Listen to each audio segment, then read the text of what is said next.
तुम्हाला ज्यावेळेस एखादी वस्तू खावी वाटते, अत्यंत तीव्र गतीने तिच्याकडे आकर्षित होता आणि ती खावी असं वाटते, त्यावेळेस तुमचं मन जिव्हा इंद्रियाच्या सोबत असतो, जिभेच्या सोबत.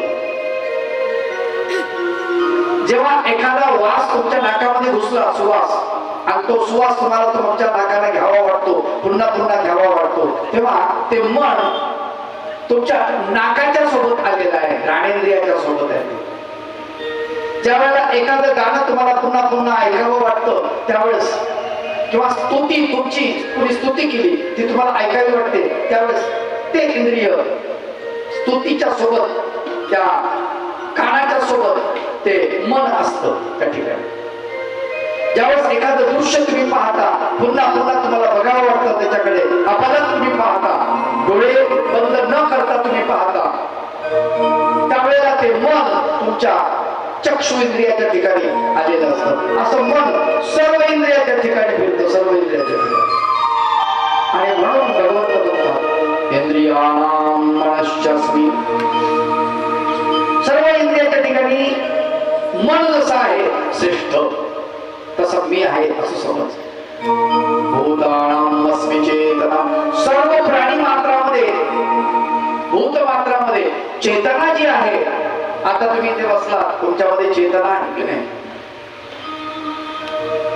चेतना आहे. तुम्ही कथा ऐकायला बसला तरी तुमच्यामध्ये चेतना आहे. इथं बसला तुम्ही पाहता, ऐकता, कथा श्रवण करत आहात. इतक्यात घरून जर मोबाईल आला कोणाचा तर तेही तुम्ही ऐकता. घरी तुम्ही दूध झाकून ठेवलं की नाही हे तुम्हाला आठवलं नाही, तेही तुम्हाला सतावतं. मांजरीने दूध खाल्लं कसं होईल?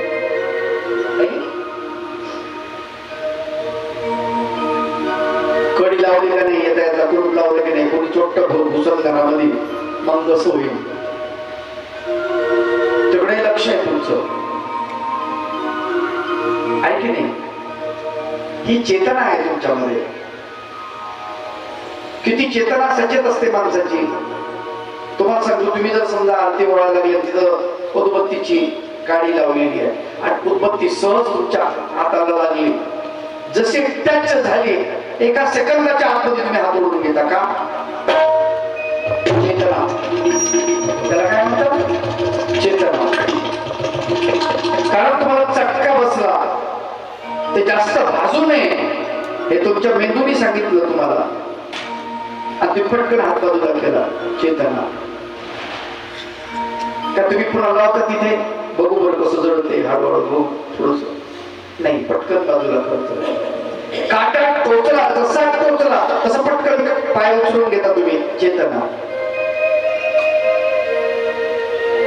सर्व प्राणी मात्रामध्ये चेतना जी आहे ती चेतना मी आहे असं भगवंत सांगतात. भूतानाम अस्मि चेतना. आणि कुठल्या कुठल्या विभूती आहेत हे भगवंत सांगायला लागले. रुद्राणाम शंकरश्चास्मि. वित्तेषु यक्षरक्षसाम. वसूनां पावश्चास्मि. मेरू शिखरिणाम. सर्व रुद्रांमध्ये शंकर नावाचा जो रुद्र आहे तो मी आहे असं समज म्हणले. रुद्रांमध्ये शंकर श्रेष्ठ आहे. 11 रुद्र आहेत असं सांगतात. 11. त्या 11 रुद्रामध्ये शंकर जो आहे तो श्रेष्ठ आहे. ती विभूती भगवंत सांगतात. वित्तेषु यक्ष रक्षसाम. यक्ष व राक्षसामध्ये वित्तेश म्हणजे कुबेर. यक्ष आणि राक्षसांमध्ये कुबेर जो आहे हा धनाढ्य आहे. कुबेरा इतकं धन कुणाकडेच नाही. सगळ्याकडे धन जे आहे, धन कुणाचं आहे? कुबेराचं. आलं का लक्षात? कुबेरच आपलं धन सगळ्यांना वापरायला देत असतो. धनवान कोण आहे जगामध्ये? कुबेर. म्हणून म्हणतात ते सोयक्षरक्षसाम. एक अभंग आहे तुकडोजी बाबाचा, तुकाराम बाबाचा. फार सुंदर वर्णन केलंय ते. देह हे काचे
यक्ष राक्षसांची, यक्ष आणि राक्षस जे आहे त्याच्यामध्ये वित्तेशो, वित्त वित्त वित्त म्हणजे धन, वित्तेश संपत्तीचा ईश, संपत्तीचा मालक, संपत्तीचा मालक, ईश म्हणजे मालक.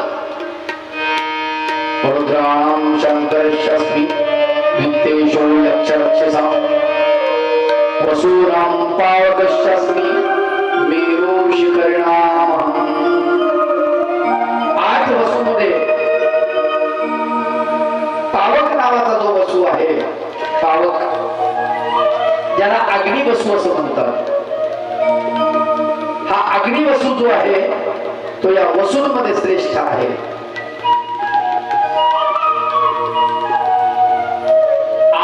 ते वसू 8. या अष्टवसूमध्ये पावक नावाचा वसू श्रेष्ठ आहे म्हटलेलं आहे. या वसूची कथा आहे का, जेव्हा शंतनू राजा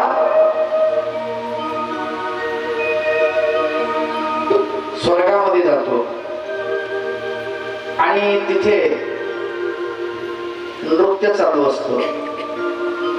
त्याच ठिकाणी ब्रह्मा, विष्णू, महादेव, इंद्र, एक मोठी सभा आहे इंद्राच्या स्वर्गाच्या पायथ्याला. आणि त्या सभागृहामध्ये तिथे नृत्य काम चालत असतं. हे सगळे लोक तिथे देवलोक आलेले असतात नृत्य पाहण्यासाठी.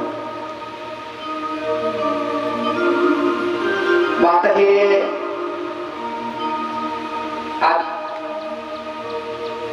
आपल्या इथले जे आहेत की नाही पृथ्वीवरचे लोक हे नृत्य पाहायला जातात, पण एकटे एकटे जातात. यांच्यासोबत यांच्या अर्धांगिनी नसतात. पण तिथे मात्र देवलोक आपल्या आपल्या पत्नीला घेऊन येतात. म्हणजे विष्णू सोबत त्याची पत्नी आहे, महादेवासोबत त्याची पत्नी आहे, गंगा पार्वती ते आलेले आहे, इंद्रासोबत इंद्रायणी आलेले आहे, ब्रह्मदेवासोबत त्याची पत्नी आहे.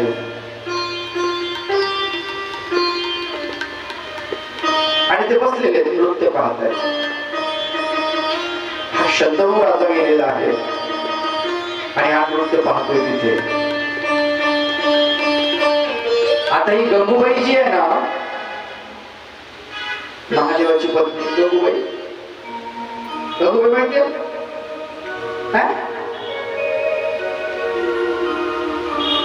तीच असते जटेमध्ये महादेवाच्या. गंगा कुठे तिचं स्थान? हा, महादेवाच्या जटेमध्ये तिथं बसली. आता ती बी तिथं बसून नृत्य पाहिजे गुप्तपणे. का तर ती जटेमध्ये लपून ठेवली हे पार्वतीला माहित नाही.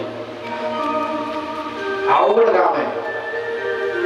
तिच्यापासून लपून ठेवले तिला, मग ती तिथं बसलेली आहे. आता तिथून नृत्य पाहिली ती अप्सरांचं. तिथे हे 8 वसू आहेत. हे वादन करतायत. कोणी तबला वाजवतो, कोणी मृदंग, कोणी विणा, कोणी काही कोणी काही कोणी काही गायन करतात. असं त्यांचं काम चालू आहे. वसूंचं तेही देवता लोकातले एक देवलोकच आहेत वसू. हा पावक जो आहे तो सुद्धा तिथलाच आहे. वसूनां पावकश्चास्मि. ते चालू आहे त्यांचं काम. तो सुंदर त्यांना वाजवत आहे ते वसू. त्याच्याकडे पाहून त्या गंगेला वाटलं काय सुंदर वाजवत आहे, काय सुंदर वादन चालू आहे. असे पोरं पाहिजे आपल्याला. गंगेनं काय आतमध्ये अंतःकरणामध्ये भावलं अशी मुलं मला पाहिजे. आणि यांनी त्या गंगेकडे बघितलं आणि म्हणतात अशी आई मला पाहिजे. शंतनू राजा होता. शंतनू राजानं महादेवाकडे बघितलं. महादेवाच्या जटेमध्ये डोक्यावर बसलेली गंगा तिच्याकडे पाहिलं. त्याने विचार केला, मला अशी पत्नी पाहिजे आपल्याला आणि या वसूसारखे मुलं पाहिजे.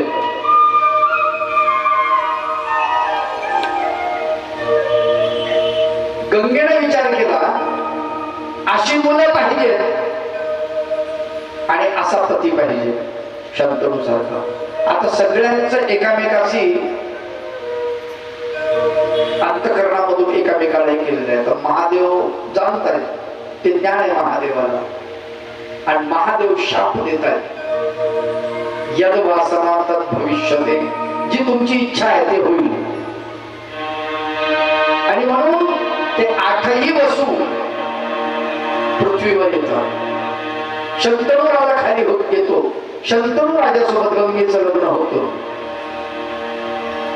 आणि गंगा एकच आठ धरते की मी काही केलं तरी तुम्ही मला बोलायचं नाही, तर मी तुमची पत्नी तुमच्या सोबत राहील. ज्या दिवशी तुम्ही मला विरोध केला, हे असं का करतेस, त्याच दिवशी मी निघून जाईल. मग दोघांचा संसार सुरू होतो. आणि 8 वसू आहेत ना, हे तिच्या पोटी जन्माला येतात. मग एक वसू जो आहे जन्माला आल्यानंतर ते बाळ ती गंगा नदीमध्ये टाकून देते. आणि याला खूप वाईट वाटतं शंतनूला. कशी कैलासीन बाई ही मुलाला पाण्यामध्ये टाकून देते, कारण ते टाकल्याशिवाय ते परत तिथं स्वर्गात जाणार नाहीत ना. 7 मुलाला असं टाकून दिल्यानंतर 8व्या वेळेस याला वाटतं जे व्हायचं ते हो, ही निघून गेली तरी हरकत नाही, माझे लेकर मारून टाकले ना 7 लेकर. आता 8व्याला काही मी मारू देत नाही, म्हणून 8व्या वेळेस ती ज्यावेळेस पाण्यामध्ये टाकायला जाते त्यावेळेस तिलाही माहित असतं हा मारू देणार नाही, आता खूप झालं. मग गंगेला तो शंतनू अडवतो आणि तो अडवलेला जो पुत्र असतो, ती म्हणते आता मी सोबत त्याला घेऊन जाते महादेवापाशी हा शिकेल आणि शिक्षण झाल्यानंतर मग याला परत पाठवून देईल. आणि त्या पुत्रासोबत ती निघून जाते. वसुनाम पावकश्चास्मी. आणि तो पुत्र तिथे भीष्म बनतो, देवव्रत. 12 वर्षाचा झाल्यानंतर ती गंगा येते आणि याच्या हवाली करून देते, हे तुझा पुत्र घे तुला. तो 8 वसू मधला एक वसू आहे. इथे भगवंत त्या विभूतीचं वर्णन करतात. वसू नावाची विभूती. वसुनाम पावकश्चास्मी मेरू शिखरिणामहं. शिखरांमध्ये मेरू पर्वत जो आहे तो श्रेष्ठ आहे. दिसत नाही, अदृश्य आहे, कारण मेरूच्या पाठाळाला देवतांचा निवास आहे असं सांगतात. तो पर्वत दिसत नाही, मेरू पर्वत. पण मेरू पर्वताचं वर्णन आलेलं आहे. अनेक पर्वत आहेत, पण मेरू पर्वत दृश्यमान नाही दिसत. पण सर्व पर्वतामध्ये उंच शिखर असलेलं, सर्व शिखरांमध्ये मेरू नावाचं शिखर आहे, तो मी आहे असं समज भगवंत म्हणतात. मेरू शिखरिणाम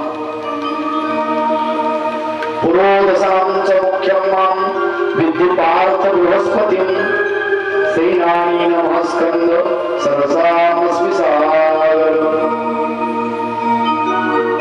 पुरोदसांच मुख्यम मां. पुरोदसां म्हणजे पुरोहितामध्ये हे पार्था अर्जुना मुख्य जे बृहस्पती आहे पुरोहित. पुरोहित कशाला म्हणतात? पुरोहित म्हणजे तुमच्या कुटुंबाचा एक पुरोहित असतो, ब्राह्मण कोणीतरी. मग तुमच्याकडे मूज असू द्या, श्राद्ध असू द्या, दहावा असू द्या, लग्न असू द्या, तुमच्या कुटुंबाचं सगळं तो करतो विधिवत. त्याला पुरोहित असं म्हणतात. सर्व पुरोहितामध्ये मुख्य पुरोहित जो आहे, दसांचं मुख्य विद्धी पार्थ बृहस्पती. विद्धी म्हणजे जाण. हे पार्था बृहस्पती हा सगळ्यात मोठा पुरोहित आहे आणि तो मी आहे असं समज. सैनानी नमः स्कंद सरसामस्मि सागर. सर्व सेनामध्ये, सेनानीमध्ये, सेनापतीमध्ये, स्कंद मध्ये कार्तिकेय लढवय्या. कार्तिकेय जो आहे याच्यासारखा लढवय्या कोणीच नाही लढाईमध्ये. कार्तिकेयला कोणीच हरवू शकत नाही असा कार्तिकेय तो मी आहे असं तू समज. स्कंद, स्कंद म्हणजे कार्तिकेय. सैनानी नमः स्कंद सरसामस्मि सागर. सरसाम म्हणजे सरोवरामध्ये सागर जो आहे तो मी आहे. महासागर, संपूर्ण सागरामध्ये जे महासागर आहे तो मी आहे असं समज. अशा विभूतीचं वर्णन भगवंत करतायत त्या ठिकाणी. आणि कोणत्या कोणत्या विभूतीमध्ये मी आहे श्रेष्ठ तू समज. महर्षणाम भृगुराम. महाऋषीमध्ये भृगु नावाचा जो ऋषी आहे तो मी आहे असं समज. गिरामस्मे कमक्षरम. गिराम म्हणजे वाणीमध्ये एक अक्षरम जे एका अक्षर आहे ते मी आहे. वाणी, वाणीमध्ये जे की नाही, वाणी किती प्रकारच्या आहेत? 4 प्रकारच्या वाणी आहेत. परा, पश्यंती, मध्यमा, वैखरी असं वर्णन आलेलं आहे. 4 वाणींचं वर्णन आलेलं आहे. त्या 4 वाणीमध्ये श्रेष्ठ वाणी जी आहे तिला मनुष्यामध्ये गिरा, वैखरीला गिरा म्हटलेलं आहे. परमेश्वर परा गिरा करोनी आपुले अस्तित्व साधिती असं वर्णन आलेलं आहे सूत्रामध्ये. परा म्हणजे श्रेष्ठ वाणी, ती गिरा करून म्हणजे मनुष्याला समजेल अशी करून भगवंत आपल्याला ज्ञान देत असतात. ती गिरा श्रेष्ठ आहे. म्हणून वाणीमध्ये गिरा जी आहे ती श्रेष्ठ आहे असं वर्णन भगवंत करतायत. महर्षणाम भृगुराम गिरामस्मेकम अक्षरम. त्याच्यातलं एकाक्षर जे आहे जसं ओम हे एक अक्षर आहे गिरामध्ये. पूर्ण त्याला असं हे नाही आहे इकडून तिकडून. कारण ओम असं मायेला सुद्धा म्हटलेलं आहे. ओम असं परमेश्वराला सुद्धा म्हटलेलं आहे. भांडारेकार ओम म्हणून उठत होते, ओम म्हणून बसत होते. प्रत्येक गोष्टीला ओम असं म्हणायचे. ओम म्हणून भांडारेकाराची सारिका करुणी उठो बैसो नेहमी जे. त्याचं स्वरूप कसं आहे? ओमच्या पलीकडे आहे. त्याचं स्वरूप कसं आहे? ओमच्या पलीकडे आहे. परंतु आपल्याला ओम म्हणजे आकार कळतो म्हणून त्याला ओंकार असं म्हटलेलं आहे. ओंकार स्वरूपा सद्गुरु समर्था.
ओंकार शब्दाचा अर्थ असा की परमेश्वराचं साकार स्वरूप जिथे माया झाली देह भगवंताचा, परमेश्वराचा देह माया झालेली आहे. कारण साकार रूपालाच आपल्याला वाचता येईल, साकार रूपाचंच आपल्याला सेवा राष्ट्र करता येईल, साकार रूपाचंच नामचिंतन करता येईल, साकार रूपाच्या क्रिया आठवता येतील, निराकाराचा आठवता येणार नाही. सर्वत्र श्री चक्रधर प्रभू असो, दत्तात्रय भगवंत असो, गोपाल कृष्ण भगवंत असो, चक्रपाणी भगवंत, गोविंद बाबा असो, हे सगळे सगळे ओंकार रूप आहेत. बरेच लोकांना अर्थ कळत नाही. हा पर्याय नाही ना, त्याच्यामध्ये आतमध्ये असलेल्या परमेश्वराला नमस्कार, पण देह तर तोच आहे ना. देहाला कळता येते का? साकार रूपाला कळा, आतल्या परमेश्वराला दंडवत आहे. तसं उदाहरणार्थ तुम्ही मला दंडवत केला का? माझ्या आतमध्ये असलेल्या ज्ञानाला केला, आतमध्ये असलेल्या ज्ञानाला. मग आता माझ्या आतमध्ये असलेलं ज्ञान दिसते का? नाही. मग ज्ञान कुठे आहे? तर ज्ञान हे ज्ञानी यांच्या आश्रयानं राहतं. बरोबर? तसं परमेश्वर दिसत नाही.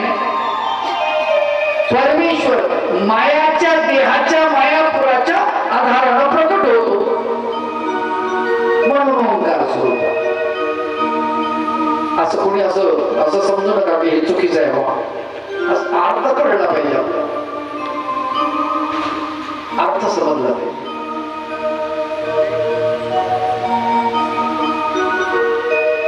म्हणून भगवंत म्हणतात की महर्षिणां मृगुरहं गिरामस्मी गमक्षरम. एकाक्षर जे आहे गिरा, भाषेत शब्दांमध्ये वाणीमध्ये श्रेष्ठ वाणी गिरा वाणी आहे, देवतेची वाणी आहे.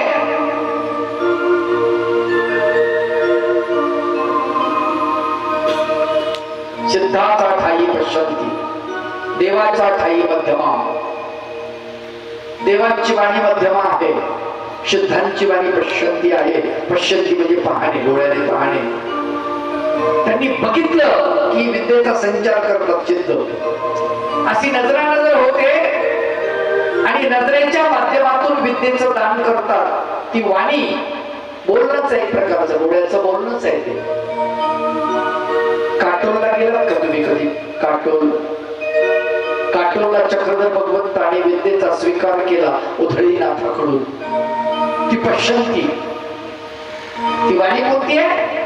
पश्यंती. श्रद्धाचा ठाई पश्यंती, देवाचा ठाई मध्यमा. देवाचा म्हणजे देवतेच्या ठिकाणी, वैस्तम्य विद्या. पण ती भाषा कोणती आहे? श्रद्धाचा ठाई पश्यंती. वाणी, वाणीमधले 4 वाणीचे प्रकार आहेत. पश्यंती वाणी आहे, कारण सिद्ध आहे तो. कोण? उदयनाथ सिद्ध आहे, म्हणून त्याची वाणी पश्यंती. देवता असेल, देवतेची वाणी ही मध्यमा, मनुष्याची वाणी वैखरी, परमेश्वराची वाणी परा. मग ती परा गिरा करतात. गिरा श्रेष्ठ आहे, कारण गिरेला भगवंतानी मान दिला, परमेश्वराने मान दिला. कारण परावाणीतून परमेश्वर देत नाही ज्ञान. परावाणी गिरा करावी लागते, मनुष्याला समजेल या भाषेत बोलावं लागतं. म्हणून गिरा जी आहे ती श्रेष्ठ आहे, विभूती, असं भगवंत या श्लोकामध्ये सांगताय. गिरावस्मी कमक्षरम यज्ञानं जप यज्ञोस्मी. आणि यज्ञामध्ये जप नावाचा यज्ञ तो मी आहे म्हणतात. स्थावराम हिमालय. स्थावर म्हणजे जड जे आहे संपत्ती, त्याच्यामध्ये जडमध्ये सर्वात जड हिमालय जो आहे तो मी आहे असं भगवंत सांगतो. आणि यज्ञामध्ये जप यज्ञ, किती यज्ञ झालेले आहेत? भरपूर यज्ञ झाले. द्वापार युगामध्ये सगळे यज्ञच व्हायचे नाही का?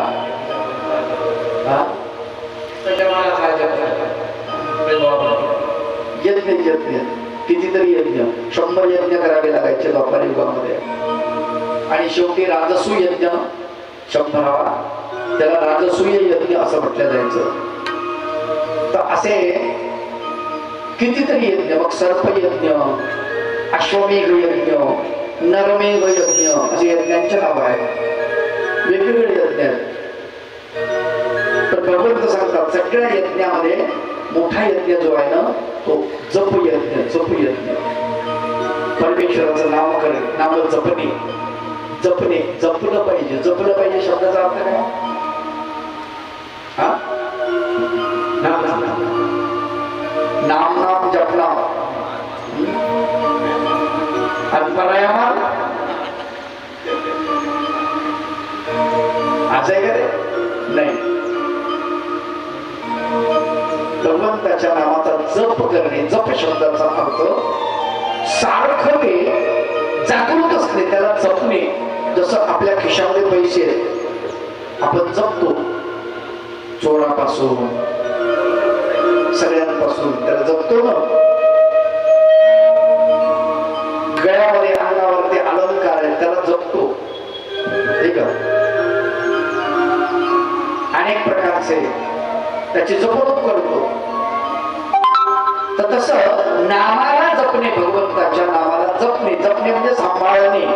सांभाळणे ते नाम, त्याला जप म्हटलेलं आहे. तो सर्वात मोठा यज्ञ आहे भगवंताच्या नामाचा जप करणे. नाम घेता तुझे गोविंद, नाम घेता तुझे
ऋषीला निमंत्रण द्यायला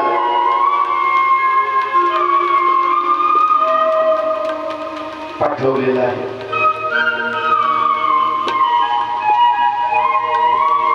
आणि दुर्वास ऋषीला निमंत्रण देण्यासाठी युधिष्ठिर गेला. म्हटले महाराज आमच्या घरी काम आहे, कार्यक्रम आहे, आणि तुम्ही या.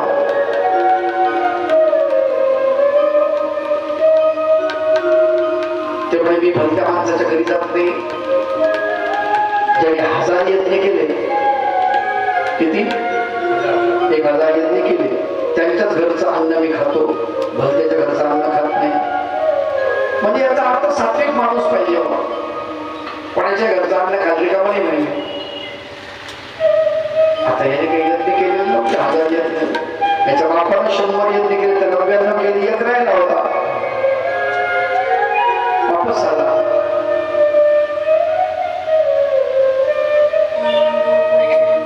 काय करावं आता? द्रौपदीने विचारलं कोण आले? आले नाही, निमंत्रण देऊन नाही म्हणे. त्यांनी सांगितलं 1000 यज्ञ ज्यांनी केले त्याच्या घरी मी येतो. गेली द्रौपदी. चला महाराज माझ्या घरी कार्यक्रम आहे. त्यामुळे द्रौपदी मी कोणाच्याही घरी येत नाही. 1000 यज्ञ झाले त्याच्या घरी येतो. तुम्ही 1000 काय सांगायले? लाखो यज्ञ केले म्हणले आम्ही. काय लाखो? कसं काय? अरे मला कृष्ण भगवंताचं नाम एकदा नाम घेतलं ते एक यज्ञ. श्रीकृष्ण श्रीकृष्ण श्रीकृष्ण श्रीकृष्ण श्रीकृष्ण श्रीकृष्ण श्रीकृष्ण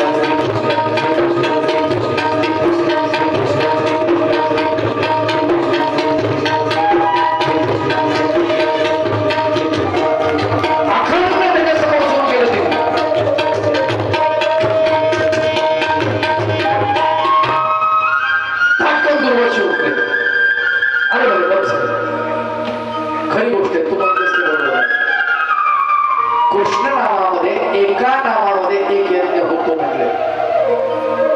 आत्ताच केले म्हणजे 1000 यज्ञ तू ते म्हणजे तुम्हाला सांगितलं लाखो यज्ञ करते म्हणे.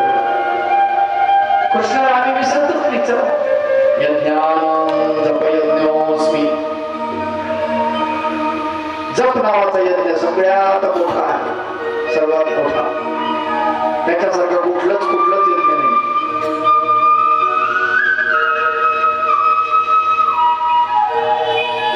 बरं त्याला काही पैसे लागत नाही ना, बरोबर आहे का? यज्ञ करायला पैसे लागतात, अभिषेक करायला, पंचावतार उभार करायला पैसे लागतात की नाही? बरं देवाला म्हणलंय का पंचावतार उभार केलाच पाहिजे बा, असं काही नाही. भगवंताला म्हणलं माझं नाम घे, मला खाऊ घाला असं नाही म्हटलं देवांमध्ये. कारण तो भावाचा भुकेला आहे, त्याला बाकी काहीच लागत नाही. तो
भगवंताचं नाव हा जपयज्ञ जो आहे सर्वात मोठा आहे, सर्वात मोठा. यज्ञानां जपयज्ञोस्मी, सर्व यज्ञामध्ये जपयज्ञ श्रेष्ठ आहे. परमेश्वराचं नाम सगळ्यात श्रेष्ठ आहे. पण एकदा नाम उच्चारलं, द्रौपदीने नाम उच्चारलं तर नामाच्या 10 अध्यायामध्ये वर्णन आलेलं आहे. कौरवे जे अवकळा केली द्रौपदीची, तर भगवंताने ते तेनेची नामे आपल्या ऐश्वर्याचा टिळा सारिला आणि कौरवाची धुळधाण केली आहे. जै पांडवाचे शापू आला, पांडवाला शाप देण्यासाठी ऋषी दुर्वासा आलेला आहे. कोणी राखलं? त्या नामाने राखलेलं आहे भगवंताच्या.